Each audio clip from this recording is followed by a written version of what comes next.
السلام عليكم ورحمة الله. ازيكم حبايبي؟ عاملين ايه؟ يا رب تكونوا بخير. العيد عندكم خلص؟ لا، هو عندي لسه ما خلص. تعالوا بقى مع بعض كده. اللسان، كل الناس خاضر حق اللسان في الاكل، عاملين يعملوا في لحمة راس، وعاملين يعملوا في ممبار، وعاملين يعملوا في تنظيف، وعاملين يعملوا في حاجات. تعالي بقى وانا اقول لك على سر حاجات كده بسيطة تعمليها في لحمة الراس واللسان. جنان، تعمليها في اجدع عزومه تبقى معاكي تحفه. طبعا انا غسلتها زي ما انتم شايفين كده، انا غسلاها كويس جدا جدا جدا. طبعا عصرت عليها ليمونه، ما بحطش خل لان الخل في الحاجات دي بيثبت ريحه الزفره فيها. انا حطيت دقيق وليمون وملح ودعكتهم كويس جدا وكحتها كده بالسكينه. ولحمه الراس بتاعتي دي اللسان باللغلوغ. طبعا التقشير اللي انا قشرته بالسكينه خلاها ايه، نضيفها زي ما انتم شايفين كده قشطه. بس برضو لازم التنظيف اللي انا هعمله دلوقتي معاكم دي حركه لازم تعملوها. اي حد بيعمل الشوربه غير بالطريقه بتاعتي دي، هتشربيها او مش هتشربيها انت الخسرانه. انا ما بشربش الشوربه بس بتطلع مني احلى شوربه. اللي عايز يشرب بيشرب، انا ما بحبهاش بصراحه. دي ميه سخنه عاديه خالص. انا حاطه حلتين، حله هنزل فيها لحمه الراس واللسان، تاخد غلوتين 3 كده لما تنزل الدم اللي فيها والزفاره اللي فيها وكل حاجه، من غير اي حاجه خالص. ناس بتقولك حطي فيها خل، انا مش هحط خل، مش هحط ملح، مش هحط ليمون، مش هحط فيها اي تتبيله، مش هحط فيها اي حاجه خالص. الميه دي هتصفر جدا ولونها هيعكر جدا ومش هتبقى حلوه خالص. حتى ريحه الغليان بتاعها هيبقى كله زفاره. زي ما انتم شايفين كده انا هسيبها لحد لما بصي تطلع كل فيها. شايفين اللي طالع على الوش ده انا ما بحبوش بصراحه. هفضل اقلب فيها شمال ويمين كده زي ما انتم شايفين. بص لما ادوس على اللسان لسه بيطلع دم. هسيب كل دوت واقلبهم لحد ما اطلع كل اللي فيها. هاجي بقى في الحله التانية، معايا طماطميه متقطعه من فوق كده 4/4، وبصلايه، حبهان وورق لوري، وحبه قرفه صغننين خالص بودر. عندك عود قرفه حطيه، انا ما عنديش فانا حطيت حبه صغيرين بودر.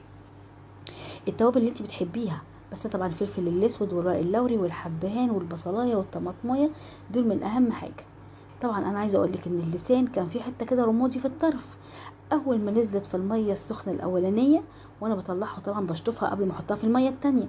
عايزه اقول لك ان كل اللي كان لونه رمادي ده طلع معايا في الغسيل.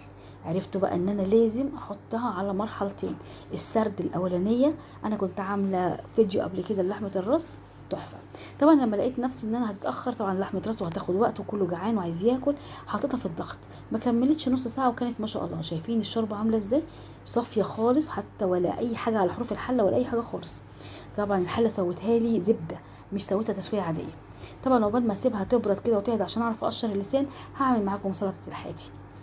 بصوا بقى يا جماعه، بصلايه متقطعه جوانح، ومعايا حتتين فلفل كده من الحراق، انا مش هحط كتير، بس حاطه فلفل رومي متقطع. بص الخيار بتاعي متقطع مكعبات كبيره، والبصل بتاعي جوانح، والفلفل الرومي جوانح كده تمام. هحط بقى ملح، واحط شويه كمون وشويه شطه وحبه فلفل اسود صغيرين. هتقولي فلفل اسود في السلطه يا صابرين؟ هقول لك جربيها ومش هتندمي. سلطه الحاتي كما قال الكتاب.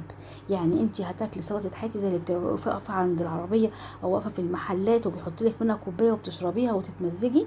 هي دي اللي انا بعملها لك دلوقتي. طبعا كتير من الناس ما تعرفهاش. اهم حاجه انا مش بعجن على فكره ولا بقرص عليها عشان اخليها تدبل، لا انا مجرد تقليبه، وبخلي بس العصاره بتاعه البصله تدبل مع التوابل، مش اكتر. بس ما بضغطش زي ما انتم شايفين كده، انا ما بضغطش، انا تقليبه وبس، بخلي البصله بتاعتي هي اللي تجرش شويه. تمام كده. طبعا دي بصلايه مبشوره، طماطميه قصدي مبشوره، سوري يا جماعه. الطماطميه مبشوره تحطيها ليه؟ ده ما تحطي طماطم، انا هحط برده طماطم. بص بقى الطماطم بتاعتي برده تكون متقطعه كبير شويه، ما بتتقطعش صغير. بصوا المكعبيه قد ايه اهو، زي ما انتم شايفين كده.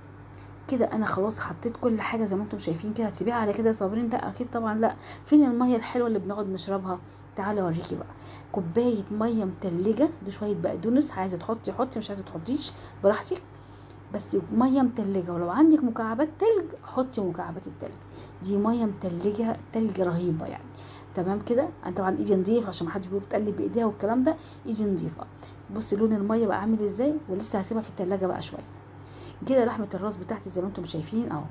هبدا بقى ان انا اقشر. بصي والله مش مستحمله، حتى القشره بتطلع معايا طبقات من اللحم، بس مش مشكله من كتر ما هي بقت زبده، عارفين يعني، مش مستحمله نهائي. بصوا بتطلع معايا عامله ازاي. هحاول ان انا يعني احط صباعي تحتيها كده، وان انا اخللها قبل ما افك القشر، لانها بتطلع معايا باللحم زي ما انتم شايفين كده. احاول بقى اقلبها على الناحيه التانية، واجيب برضو الحته دي، بصوا ما بقاش فيها الوان خالص، كلها قشطه، كلها بيضه زي الفل. تمام كده. تيجي بقى عند اللسان هنا، الحته اللي كانت مقطوعه اللي كانت بتجيب دم دي، طبعا دي هتغلبني شويه اهو، طلعت بحته لحمه مش خساره فيا انا اكلها. تعالي بقى نجيب بقى السكينه بتاعتي كده، والتقطيع بقى زي ما تحبي.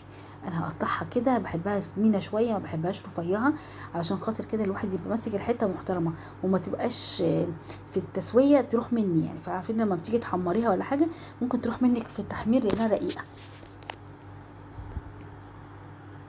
هنكمل زي ما انتم شايفين كده بالطريقه دي، وقطعي برده بالطريقه اللي تعجبك انت، انا بديك الفكره بس وانت حره بعد كده. على فكره في طريقه تانية حلوه قوي للسان، انا هشوحها بس مش هعمل اكتر من كده. لكن في طريقه تانية اللي هي بالبيض وبالبقسماط، مش كل الناس تعرفها، زي البانيه بالظبط يا جماعه. بتجيبي بيض وبقسماط ودقيق، وتتبليها في الدقيق الاول، وتنزليها في البيض وتطلعيها في البقسماط، بتعمل غلاف من بره كده تحفه. بس بصراحه انا عندي هنا جوزي ما بيحبهاش، وولادي مش بيحبوها بالطريقه دي، بس هي برضو حلوه جدا لو علمكم يعني.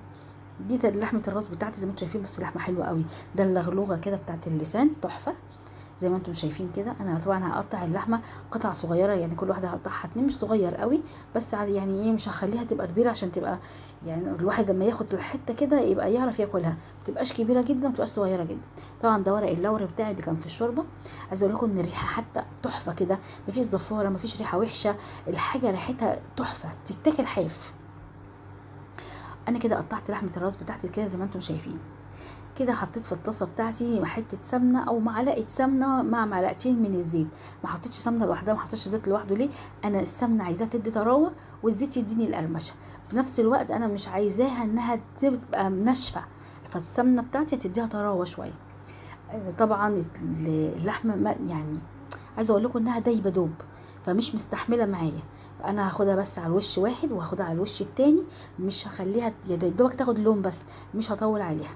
تمام كده. وهوريكم شكلها هيبقى عامل ازاي، حاجه كده فاخر من الاخر اهو كده. واخده بص التسويه بتاعتها عامله ازاي، والله تحفه جميله كده. انا خلصت الطبق بتاعي اللسان وزي الفل اهو، بالف هنا وشفا. نركنه بقى على جنب كده، خلصنا السلطه وخلصنا اللسان. تعالي بقى نشوف بقى عنا لحمه الراس. لحمه الراس طبعا مطرح مع محمره اللسان مش هرميه، طبعا كل الزبد كلها في الطاسه دي. فانا هعمل ايه، حته زبده صغيره كده تطعم بقى معايا لحمه الراس، هخليها تبقى زي تدوب بس معايا كده، ومعايا بصله جوانح او بصلتين زي ما تحبي، المقدار ده بتاعك انتي. تمام كده. وهديهم بقى تشويحه كده لحد لما يتبلوا، ونشوف لهم صاحب بقى هي هتتبل لحد فين. هفضل اقلب فيها كده زي ما انتم شايفين لحد ما تاخد كل التتبيله اللي هي كمان في الطاسه مطرح اللسان كده. دبلت معايا وبقت تمام. هنزل عليهم بقى قرن فلفل حامي مع قرن فلفل الرومي، وهديها تشويحه حلوه كده، وملح وفلفل، وهتبقى زي الفل كده. تمام يا صابرين لحد كده كويس؟ لحد كده كويس. تعالي بقى اقولك الخطوه اللي بعديها. عايزه تحطيها بقى في طاجن حطي، عايزه تعملي زي ما انا بعمل كده وتاكليها بالف هنا وشفا على طول، هقولك تعملي ايه. طبعا انا هجيب البصله كده على جنب، وهبدا ان انا ارص. انا عايزه اللحمه تبقى ملامسه للطاسه، مش عايزاها تبقى من على الوش، لا مش عايزاها تبقى من على الوش، انا عايزاها تاخد كل الطعم اللي في البصله والفلفل والحاجات اللي موجوده دي كلها، هخليها تلمس الطاسه. ومش هنقلب دلوقتي، كل ده انا بحط اهو على جنب، وافضي مكان وارص بقيه اللحمه الراس زي ما انتم شايفه كده. غلبه يا صابرين؟ والله ما غلبه ولا حاجه، بس عشان هو التصوير قدامكم بس مش اكتر. لكن لما تيجي تعمليها بايديكي والله ما غلبه خالص زي ما انتم شايفين كده. طبعا هتقولي بترصي بايديكي يا صابرين، انا بصي بعشق ان انا استعمل ايديا. انا ما قليل قوي لما تلاقيني لابسه جلافز او ماسكه بكبشه او ماسكه، لا انا كده على طول. تمام كده. انا بعملها كده لما الاقيها سخنه مثلا مش هعرف احط، بوسع على نفسي بالكبشه او بالمعلقه، وبغرز بقى اللحمه زي ما انتم شايفه كده. اللي يعرف يعمل بطريقه تانية غير طريقتي يعملها، بس انا بوريك الطريقه الصح يعني. كده خلاص انا جبت البصله كده وحطيتها على الوش زي ما انتم شايفين كده اهو. وهجيب بقى ايه الطماطمايه. الطماطمايه دي هتعمل ايه بقى يا صابرين؟ انا مش هحط طماطم عشان يبقى طماطم، لا انا عايزه طماطمايه واحده بس تخليها ليها تسكيره كده، وانت بتاكلي تحسي ان التتبيله البصله والفلفل والكلام ده كله ليه طعم كده، تحسي انه مسكر. هي الطماطميه اللي هتعمل الكلام ده كله. طبعا اللحمه بتاعتي خلاص خدت اللسعه من تحت، وحطيت بقى حبه الملح والفلفل، وانا مش هحط توابل كتير طبعا، انا متبله في الشوربه، فانا مش عايزه توابل كتير، والتتبيله اللي انا بحطها دي عشان الخضار كمان مش عشان اللحمه. زي ما انتم شايفين كده هي بدات انها تلزق من تحت، خلاص اللحمه ريحتها طلعت معايا تمام.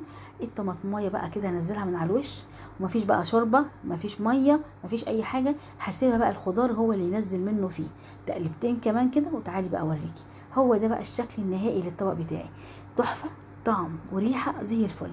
كده معايا لحمه الراس زي ما انت شايفه اهو، وادي اللسان، واحلى شوربه واحلى ويسك واحلى سلطه بتاعت حياتي. وما تنسونيش في اللايك والشير، احنا وصلنا لحد دلوقتي ومحدش عمل لي لايك كتير بقى عشان ينزلكم كل جديد. تعالي بقى دوقي كده، بصي اللحمه زبده خاليه خالص من نفسها، بصوا مش مستحمله والله يا جماعه، مش مستحمله، تحفه. تعالي بقى نشوف اللسان. طبعا هو اللسان كان عايز سكينه مش عايز شوكتين زي ما انا عملت في اللحمه، بس هو والله سهل جدا وناعم جدا جدا.